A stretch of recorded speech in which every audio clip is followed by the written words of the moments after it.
ये रात के 1 बजे का वक्त था। तालाब के किनारे दो दोस्त बैठे हुए बात कर रहे थे। यार महेश, मेरी तो शादी हो गई, लेकिन तू अपने लिए लड़की कब देख रहा है? मुझे कौन लड़की देखने आने वाली है यार, मेरी ऐसी किस्मत ही कब। तभी उन्होंने देखा कि काला लहंगा पहने हुए एक लड़की तालाब के किनारे आई। उसने अपने कपड़े निकाले और तालाब के अंदर उतर गई। उस लड़की का ध्यान इन दोनों की तरफ बिल्कुल भी नहीं था, लेकिन ये दोनों टकटकी लगाकर उसे ही देख रहे थे। चांद की रोशनी उसके गोरे बदन पर पड़ रही थी, तो वो किसी संगमरमर के ताजमहल की तरह चमका रही। कुछ देर नहाने के बाद वो तालाब से बाहर आई और उसने अपने बदन पर कपड़े डाले। उसके बालों से पानी टपकने लगा और वो आगे कदम बढ़ाने लगी। अरे यार, मुझसे तो सब्र ही नहीं हो रहा, मैं तो जा रहा हूँ। ओ भाई, ऐसे जज्बाती होना ठीक नहीं है। अरे साले, तेरी तो शादी हो चुकी है, लेकिन मेरे लिए तो जज्बाती होना गलत नहीं है ना। ऐसा कहते हुए महेश अपनी जगह से उठा और उस लड़की के पीछे हो लिया। कुछ दूर चलने के बाद अब उस लड़की को भी शायद पता चल गया था कि कोई उसका पीछा कर रहा है। वो लड़की एक खंडर के बाहर जाकर रुकी। उसने एक बार पलटकर महेश की तरफ देखा और फिर खंडर के अंदर दाखिल हो गई। महेश भी अब उसके पीछे खंडर के अंदर चला गया। वहां वो एक कुएं के पास जाकर रुकी। उसने पलटकर महेश की तरफ देखा और उसको पास आने का इशारा किया। अरे मेरी जान, मैं अभी आता हूँ। महेश जाकर उस लड़की के गले लग गया। मेरी जान, अब मुझे और मत तड़पाओ, आ जाओ। महेश उसकी मखमली कमर पर अपने हाथों को घुमा रहा था। तभी उस कुएं के अंदर नीले रंग की रोशनी उत्पन्न हुई और किसी के सांस लेने की भयानक आवाज सुनाई देने लगी।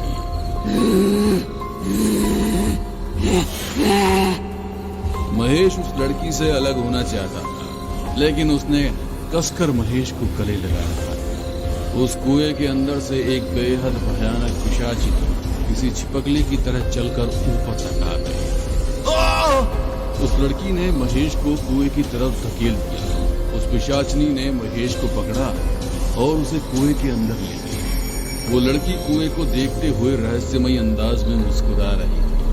तभी कुएं के अंदर से महेश का कटा सर और उसके साथ सोने के 2 सिक्के उछलकर उस लड़की के कदमों में आ गए। उस लड़की ने उस कटे सर को पैर मारकर एक तरफ धकेल दिया और उन सिक्कों को उठाकर मुस्कुराती हुई वहां से चली गई। कुछ दिन पहले नताशा घर के हॉल में इधर उधर चक्कर लगा रही थी और बार बार घड़ी की तरफ देख रही थी। पता नहीं ये कहाँ रह गया, ऑफिस तो 8 बजे ही खत्म हो जाता है। तभी धड़ाम से दरवाजा खुला और राजीव लड़खड़ाता हुआ घर के अंदर दाखिल। अरे क्या हो गया आपको? आपने शराब पी है? हाँ, पी है मैंने शराब। साला वो नीरज, उसने फिर से मेरा डिमोशन कर दिया। मन करता है उस साले को खत्म कर दूं। राजीव अपने कमरे में गया और धड़ाम से बेड पर गिर गया। नताशा राजीव की इस हालत को देख नहीं पा रही थी, इसीलिए वो घर से निकलकर एक खंडर के अंदर पहुंची, जिसके बारे में उसने बहुत बातें सुनी थी। खंडर के अंदर एक कुआं था। कुएं के पास जाकर उसने हाथ जोड़े और अपने घुटनों पर बैठकर, मुझे पता है कि तुम्हारे पास धन की कोई कमी नहीं है। तुमने हमेशा से ही उन लोगों की मदद की है जिनका भगवान पर से भरोसा उठ गया। मैं भी उनमें से ही एक हूँ। तभी कुएं के अंदर से आवाज आई, मैं तुम्हें इतने सोने के सिक्के दे दूंगी कि तुम्हारी गरीबी अमीरी में बदल जाएगी। ये सुनकर नताशा के चेहरे पर खुशी छलक आई। तुमको मेरे पास रोजाना एक मर्द को लेकर आना होगा। मैं इस कुएं से बाहर नहीं आ सकती, इसीलिए अगर तुम मुझे भेंट देने के लिए यहाँ जवान मर्दों को लाती रहोगी तो मैं तुम्हें उसके बदले सोने के सिक्के दूंगी। जितना जवान मर्द होगा, सिक्के तुम्हें उतने ही ज्यादा मिलेंगे।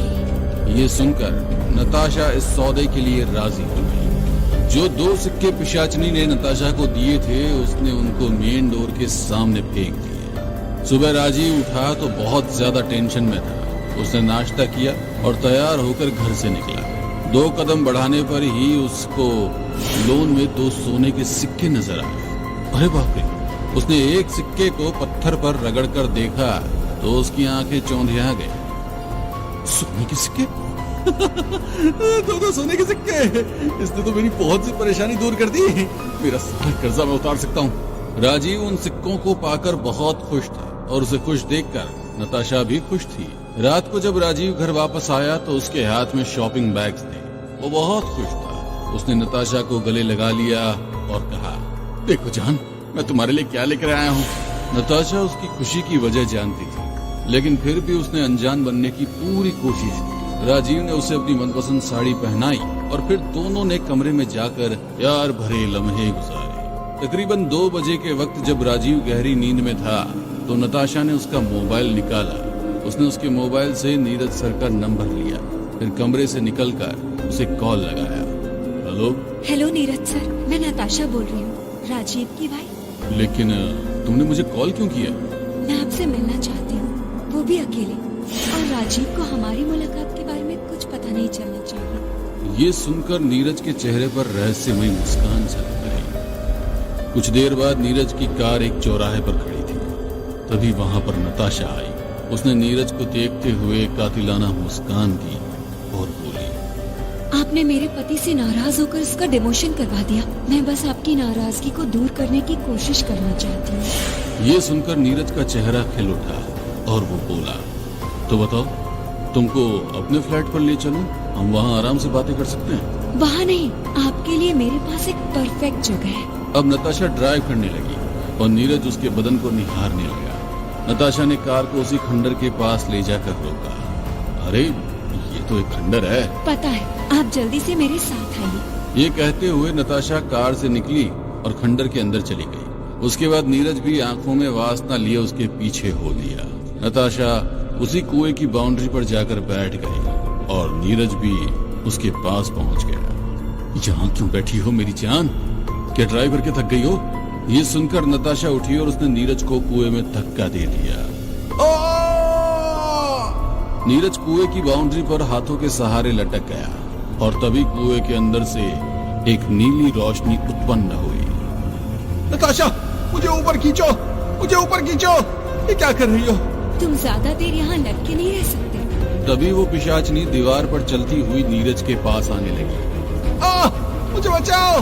नीरज ऊपर आने की कोशिश कर रहा था, लेकिन तभी उस पिशाचनी ने उसे पीछे से पकड़ा और उसे कुएं के अंदर खींच ले गई। और उसके कुछ देर बाद ही नताशा के सामने 2 सोने के सिक्के आकर गिरे। उन्हें लेकर नताशा घर पहुंची और इस बार भी उसने उन सिक्कों को फिर से घर की चौखट पर फेंक दिया। सुबह होने पर जब फिर राजीव को सिक्के मिले तो उसे बहुत खुशी हुई। उन्हें उठाकर उसने पॉकेट में डाले और ऑफिस पहुंच गया। ऑफिस में उसे नीरज की मौत की खबर मिली तो उसकी खुशी दोगुनी हो गई। उस दिन की शाम जब राजीव घर पहुंचा तो उसने खुशी के मारे नताशा को गोद में उठा लिया। नताशा, नताशा, नताशा, नताशा, मेरी जान, नताशा! अरे अरे अरे, क्या हुआ आपको? आज तो आप बहुत खुश लग रहे हैं। कल नीरज की डेथ हो गई और अब मुझे उसकी पोस्ट मिलने जा रही है। क्या सच में? हाँ मेरी जान, सच में। राजीव ने नताशा को गले लगा लिया। उस रात भी नताशा ने उसके सोने का इंतजार किया और तकरीबन 2 बजे वो उठी। वो कमरे से निकली और उसने धीरे से दरवाजा बंद कर दिया। उसने ड्रेसिंग रूम में जाकर अपना वही श्रृंगार किया और घर से निकल गई। उस रात उसने चौराहे से एक 18 साल के लड़के को अपनी अदाओं का दीवाना बनाया और उसे उसी खंडर में ले गई। लेकिन आज जैसे ही वो घर वापस लौटी तो पाया कि सामने राजीव बैठा हुआ है। उसके पैरों तले जमीन खिसक गई और हाथ से सोने के सिक्के जमीन पर गिर गए। राजीव ने उसको सजी धजी हालत में देखा। उसका गुस्सा फूट पड़ा। तो तुम हमारी गरीबी दूर करने के लिए गंदे काम कर रही हो। ये सोने के सिक्के भी तुम ही रास्ते में फेंक रही थी ना? जैसा आप सोच रहे हैं वैसा कुछ भी नहीं है राजीव। राजीव बहुत गुस्से में था।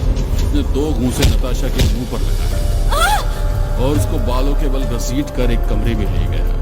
कलंकिनी, अब यही इसी कमरे में तेरी चिता बना दूंगा। राजीव ने ड्रॉर से एक तेज धार चाकू निकाला।